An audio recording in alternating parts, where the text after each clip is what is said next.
When we talk about the Keep on the Borderlands, specifically the Caves of Chaos, um, we usually talk about it like it's a starter kit. Yeah, totally. It's the classic tutorial level for Dungeons and Right. Dragons. You go in, you fight some kobolds, Yeah. you learn how to swing a sword, you grab some copper pieces. It's almost quaint. That is the reputation, absolutely. I mean, it's largely seen as a monster zoo, just a disorganized collection of creatures waiting in rooms to be knocked over. It's the place where you learn the absolute basics of being an adventurer.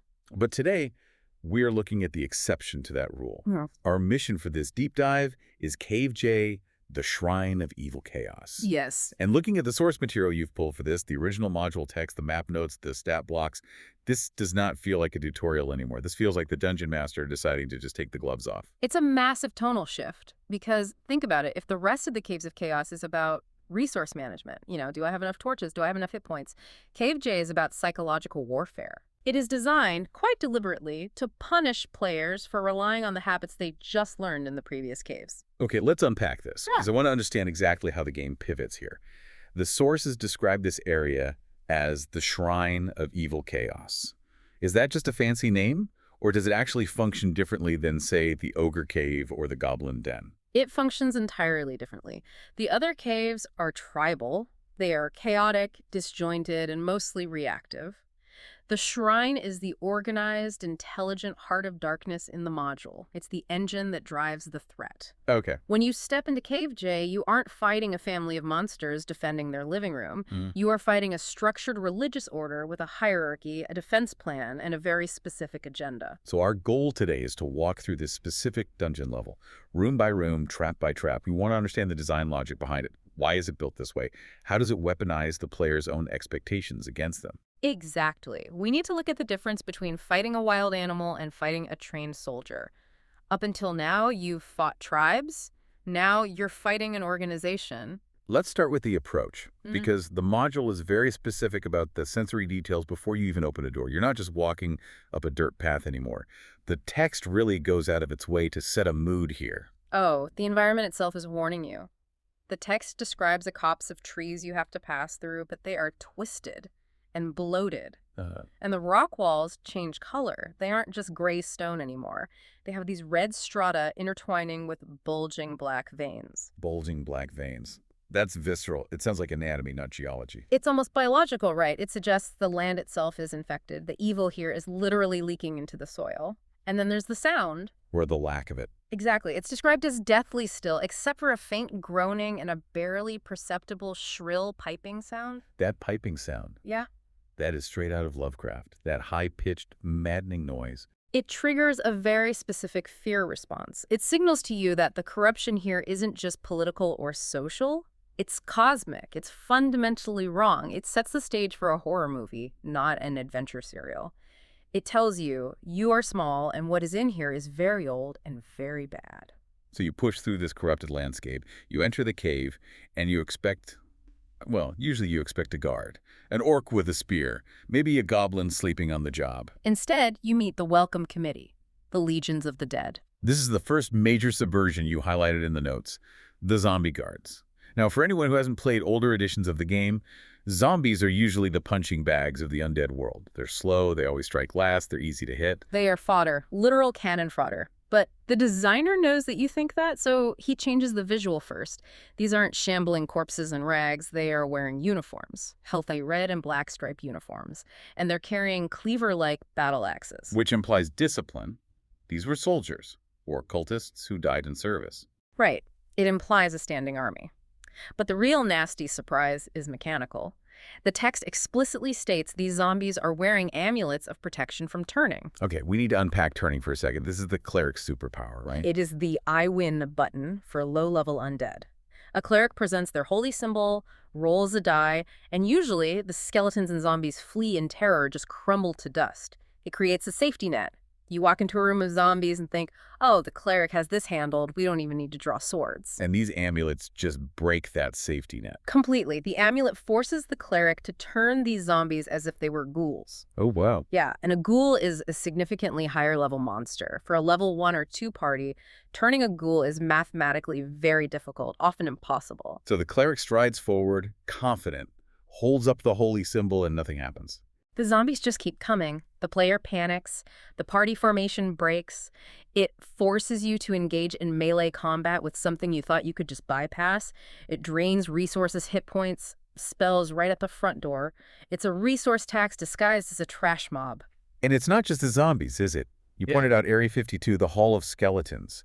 This feels like a set piece from an Indiana Jones movie. It's a classic trap for the greedy. You have an audience chamber, a dais, a throne set with 4 large red gems, and 12 skeletons propped up against the walls. They look like mere decorations. But if you touch the throne, The room activates. All 12 attack. And just like the zombies, they also have the protective amulets.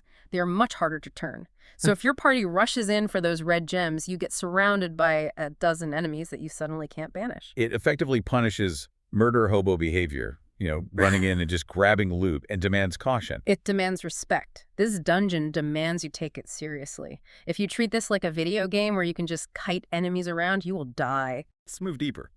Past the undead guards, we get to the living inhabitants. You mentioned earlier that this is an organized evil. How does that actually manifest in the gameplay? Because usually organization just means more guys in the room. Not here. Here it means hierarchy. Most caves in this module have a chieftain and some minions. The shrine has a structured religious order. You have acolytes, adepts, and the evil priest. And as you go deeper, their ability to mess with you escalates. Let's look at the grunts first. The acolytes in Area 54. These are first-level clerics. But they are well-equipped grunts. They wear protection from good amulets. What's the practical upshot of that in a fight? 2 things. First, it improves their armor class against good-aligned characters, which the players almost certainly are. It makes them harder to hit. But second, and this is a really subtle world-building detail, it blocks attacks from enchanted monsters. Wait, why do they need protection from enchanted monsters? They work for the bad guys. That is the fascinating part. It tells us these guys aren't just worried about adventurers, they're worried about the other things in these caves. Demons, gargoyles, magical threats, maybe even the other monster tribes. It shows that the shrine is an isolated power that has to defend itself against everything. They are prepared for a siege. That makes the world feel so much larger. Okay, stepping up the ladder. We have the adepts in Area 56, second-level clerics, black robes, maroon cowls. What makes them dangerous compared to the acolytes? Tactics. The module gives them a specific spell list, and it's not just healing. They use cause light wounds to deal damage, sure, but they also use light. Wait, to see in the dark? No, to blind. Yeah. The text says they cast it directly on the player's eyes. Imagine fighting in a dark cave and suddenly you are completely blinded by a magical flare. You can't see your target, your attack rolls tank, and then they use cause fear. Crowd control. Exactly. In a tight corridor, making your fighter run away screaming breaks the party's defensive line. Suddenly your wizard is exposed. These adepts are using unit tactics. They aren't just standing there swinging maces, they are debuffing the party so the skeletons can finish the job. And then we get to the man himself, the evil priest in Area 59, the boss of the shrine. This guy seems excessively well prepared. He is a tank. He's not a squishy caster in robes. He's wearing plate mail +1 and carrying a shield +1. His defensive stats rival the toughest warrior in your party. He is built to stand in the front line and trade blows. And he's holding a very strange weapon, a snake staff. I've seen this item in rulebooks, but in play it sounds terrifying. This is a fantastic magic item. It gives him a bonus to hit, but on a command word, the staff transforms into a literal giant snake that coils around the victim. So while you're trying to hit him, his weapon is wrestling you. It grapples you. The text says it renders the victim helpless for 1 to 4 turns. In this game's combat, a turn is a long time, usually 10 minutes in exploration or several rounds in combat. Being helpless for that long is essentially a death sentence. You are immobilized while the priest beats you down or casts spells on your friends. It turns a 4-on-1 fight into a 4-on-0 fight very quickly. But what really struck me about the priest wasn't his gear. It was his exit strategy. Yes, this is the sign of a true lawful evil villain. He is not suicidal. He doesn't fight to the last hit point. The text outlines a very specific escape plan. If the battle turns against him, he darts behind a screen, into a wardrobe, and through a secret door. And then, He drinks a potion of gaseous form. He turns into mist. just to float away. To float through a specific boulder-filled passage in Area 51 that leads outside, he has a pre-planned route that no solid adventurer can follow. He is ready to abandon his temple, his minions, and his treasure just to survive. That makes him a recurring villain. Precisely. If he escapes, he remembers you. He becomes a nemesis. That's great storytelling potential hidden in a simple stat block. It teaches the DM that villains should value their own lives. He's also incredibly paranoid. I saw the note about his bedroom. He doesn't even trust his own cultists. The demon idol, yes. Yeah. It's leering right over his bed. If anyone other than the priest touches it, it topples over for heavy damage. It's a booby trap for his own subordinates. It paints a picture of a leader who rules through fear and mistrust. He sleeps with one eye open, literally protected by a demon. So we have tactical clerics, unbeatable zombies, and a paranoid leader. But the shrine isn't just about combat. It's about the space itself, the chapel and the temple. These rooms feel like traps designed for specific types of The players. set pieces, you're absolutely right. Let's look at the chapel first, Area 55. Vivid imagery here. Red and black checkered mosaic floor, a blood-stained altar, a tapestry depicting a black landscape with a skull-faced moon. But the real focal point is the altar itself. There are bronze vessels, a bowl, a goblet, and ewer. And the text really emphasizes that they look valuable, worth thousands of gold pieces. That's a fortune for a level 1 character. That's retire and buy a castle money. And that is the bait, because they are cursed. If a character picks them up and fails their saving throw, the consequence isn't damage. It's not you lose 5 hit points. It's within 6 days, you become a servant of chaos. You switch teams. Your character effectively becomes an NPC. Unless you can find high-level counter magic, which you definitely don't have, you lose your character. The dungeon master takes your sheet. It's a trap that targets your greed and punishes you by erasing your agency. That is brutal. It's essentially permadeath for being greedy. It forces you to ask, is it worth it? And the answer in this dungeon is almost always no. But the Temple Area 58, that's even more cinematic. This is the main event. A 30-foot arched ceiling, polished black stone, an ivory throne set with gems. But as soon as you walk in, the room attacks your senses. The light show. Black candles light up by themselves, and then purple, yellow, and green shapes start dancing on the walls. It's mesmerizing. Literally mesmerizing. Mechanically mesmerizing. Looking at the shapes forces a save versus spells. If you fail, you don't attack. You don't run. You start chanting. He joined the choir. You start chanting a hymn to chaotic evil. Now, here is the absolute genius of the design. The chanting doesn't hurt you. The chanting is the alarm bell. It's a security system. Exactly. If 3 or more voices chant, or if you make too much noise fighting, a great iron bell rings. And the text says this summons the undead armies from the Hall of Undead Warriors in Area 57. So picture the scene. You walk into this beautiful, terrifying room. Half your party gets hypnotized and starts screaming evil hymns. The bell rings. And suddenly, 2 files of skeletons and zombies march in from the side doors to flank you. It's a pincer movement. You are caught in the open, half your team is disabled, and an army is marching in. It forces you to be incredibly tactical. Do you slap your friends to wake them up? Do you try to silence the bell? Do you just run? It creates a chaotic, desperate scramble that feels entirely different from, I hit the orc hits me. It sounds like panic. Controlled panic. Yeah, that's the goal. To make you feel overwhelmed, not by numbers alone, but by the situation. We've talked about the undead, the clerics, the traps, but we need to talk about the hidden horrors. Because there are 2 encounters in this dungeon that feel, honestly, a little unfair. Unfair is the modern perspective. In the old-school design philosophy, these were tests of judgment. I'm talking about the crypt and the cell. Let's start with the crypt in Area 62. Sarcophagi, dust, silence, and in the 6th tomb, a white. For a modern player, a white is just a tough zombie. Why was this such a big deal back in the day? Energy drain. The most feared 2 words in the game. If a white hits you, you don't just take damage. You lose a life level. You lose experience points, hit dice, spell slots. You literally devolve. You go backward in progression. And that was permanent. Usually, yes, I mean, unless you knew a very high-level priest and paid an absolute fortune. Placing a white in a dungeon for level 1 to 3 characters is the designer saying, this is not a game. This is a hazardous environment. It forces you to ask, is opening this coffin really worth it? It turns curiosity into a liability. It teaches you that some doors should just stay closed. Exactly.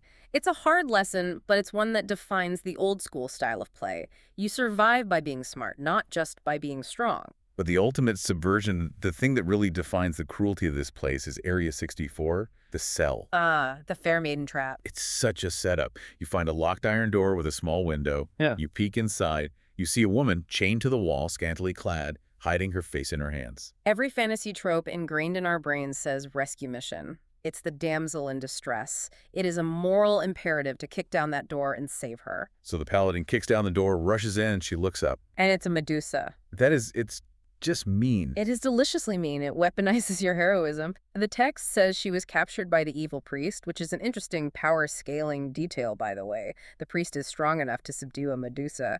But now she's using her captivity as a lure. And once you're in that 10 by 10 cell, you are in big trouble. Huge trouble. Looking at her, even just to fight her, requires a save versus turn to stone. It's nearly impossible to avoid the gaze in such close quarters. But here's the twist that I found fascinating in the notes. She's willing to deal. She is. She wants to be free. And she has leverage. She possesses a potion of stone to flesh. A cure for petrification. Enough for 6 people, actually. Wait, let's stop there. Why does she have that? Why would a Medusa carry the antidote to her own biological weapon? That is the million-dollar question, isn't it? I have a theory on this. The text says she's a prisoner. The priest put her there. Right. I don't think she has that potion for herself. I think the priest gave it to her, or forces her to use it. Go on. Think about it. The priest is lawful evil. He's building an army. He's paranoid. What if he uses this cell as an interrogation room? He throws a prisoner in. The Medusa turns them to stone. They stay that way, frozen, conscious maybe for weeks. Then the priest has them turned back with the potion to interrogate them, then turns them back to stone. That implies a cycle. That is horrifying. Or maybe she's turned previous adventurers to stone, and the priest keeps them as line ornaments, only curing them when he needs something. The fact that the cure is present in the cell implies that petrification here isn't an ending. It's a status that can be toggles on and off. It suggests that the Medusa isn't just a monster. She's a tool, a living, breathing trap mechanism owned by the cult. It makes the cult feel so much more insidious. They aren't just killing things. They are enslaving other powerful monsters to do their dirty work. Exactly. And mechanically, it creates this incredible tension for you as a player. If half your party gets turned to stone, you can't just kill her. You need that potion. So you have to negotiate with a chaotic, evil monster who just statued your friends. You have to promise her freedom. And she's a Medusa. She's definitely going to betray you. Oh, absolutely. She'll likely stone the rest of you the moment she's free. It's a no-win scenario born entirely out of the desire to be a hero. It punishes you for trying to do the right thing without checking first. So, when we step back and look at the Shrine of Evil Chaos as a whole, what are we really looking at? Because this clearly isn't just another cave full of monsters. No. It's a masterclass in dungeon design because of intent. The goblin caves test your math. Can you kill them before they kill you? The shrine tests your psychology. It targets specific player flaws. Greed. The cursed chalices punish you. Heroism. The Medusa punishes you. Overconfidence. The zombie amulets punish you. The desire for a clean victory. The priest's escape plan punishes you. It's a dungeon that demands you actually pay attention. It asks you to stop looking at your character sheet and start looking at the world. Why are the trees twisted? Why are the zombies wearing uniforms? Why is the prisoner hiding her face? If you don't ask those questions, you die. It elevates the game from a tactical simulator to a story about survival in a hostile, intelligent world. It feels like the moment in the movie where the music stops and the characters realize they're in way over their heads. And that is why, decades later, we are still talking about Cave J. It humbles you. And sometimes getting humbled is the most memorable part of the adventure. Well, if you are planning to run this module or playing it anytime soon, I hope you took notes. Check for traps, don't touch the altar, and never ever trust the fair maiden. Especially if she's hiding her face. Thanks for joining us on this deep dive into the darkness. We'll see you next time.